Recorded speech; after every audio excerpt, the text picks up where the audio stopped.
เริ่มแล้วทุกคนงานมัมกับมัมอยู่ที่เซ็นทรัลอุดรธานีซึ่งหอบนี้งานเริ่มตั้งแต่19จนถึง26พฤศจิกายน2025ขอบอกเลยว่าห้านเด็ดห้านแซ่บห้านคนดังก็คือหลายแห่งรวมๆกันไว้เกือบว่า80ห้านยางรอกินจนขาลอยผู้แหลกพาไปเบิ่งห้านแรกแฮกมาห้านเซเบิร์ดหมูกรอบที่เด็ดก็คือหมูกรอบที่มีหนังฟูๆแต่ว่าเนื้อด้านในยังนุ่มและชุ่มฉ่ำเอามากินคู่กับยำเส้นเล็กที่มีความแซ่บนัวขอบอกเลยว่าเป็นอย่างที่เข้ากันสุดๆและนักเลงตอนก็มาเจอกับห้านนี้ห้านแป๊ะป่าบางบ่อที่เด็ดในห้านเล็กก็คือปลาสลิดกรอบและปลาซิวทะเลกรอบได้ทั้งความหอมและความแซ่บนัวจากเนื้อปลาแท้ๆพอข้าบอกว่าบัวเค็มบัวได้ปรุงรสเก็บนอกตู้เย็นได้1 เดือนแล้วก็มาต่อกับห้านกุยไส้ไฮโซเห็นจะมี2แบบให้เลือกทั้งแบบทอดกรอบและแป้งบางนุ่มเส้นแน่นๆนี่คือห้านต้นตำรับจากตลาดภู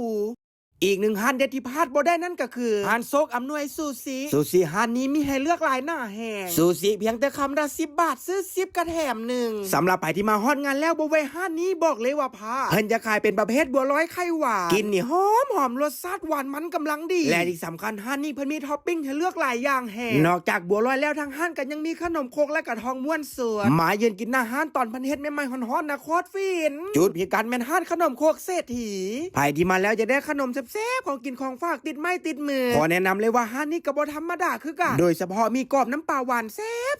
จุดพิการห้านเอวาซิกหรือว่าใครจะกินขนมแบบไทยๆแป้งบางๆนุ่มๆสอดใส่แน่นๆอย่าลืมแวะห้านนี้เด้อห้าน3พี่น้องขนมไทยอีกหนึ่งห้านที่แอดอยากจะฝากไว้ในอ้อมอกอ้อมใจเลยเพิ่นจะขายเป็นประเภททางหูรูสตรอเบอรี่เคลือบช็อกโกแลตโมจิครีมชีสสตรอเบอรี่และองุ่นไซมัสคาช็อกโกแลตดูไบราดทั้งซอสช็อกโกแลตซอสถั่วพิตาชิโอโบกหน้าด้วยคูนาฟ่าแบบจุกๆเพิ่มความชุ่มฉ่ำด้วยซอสช็อกโกแลตและซอสถั่วพิตาชิโออีกเทื่อหนึ่งขอบอกเลยว่าห้านนี้โคตรเด็ดจุดพิกัดสตรอเบอรี่เฮาส์นอกจากทั้งหมดที่แอดได้ว่ามาก็ยังมีห้านเด็ดห้านดังอีกหลายห้านแห่งที่รอท่าเสิร์ฟความแซ่บให้กับทุกคนเอาเป็นว่า19ถึง26พฤศจิกายน2025นี้ไปเจอกันเด้ออยู่ที่งานมัมกับมัมเซ็นทรัลอุดรอยากจะเชิญชวนมาฟู้ดแฟร์มากับลุงขออร่อยสายกินสายแฟร์มีให้เลือกเพียบพร้อมกินงำมัมเจอกันที่งานมัมชิมกินมัมที่งานมัม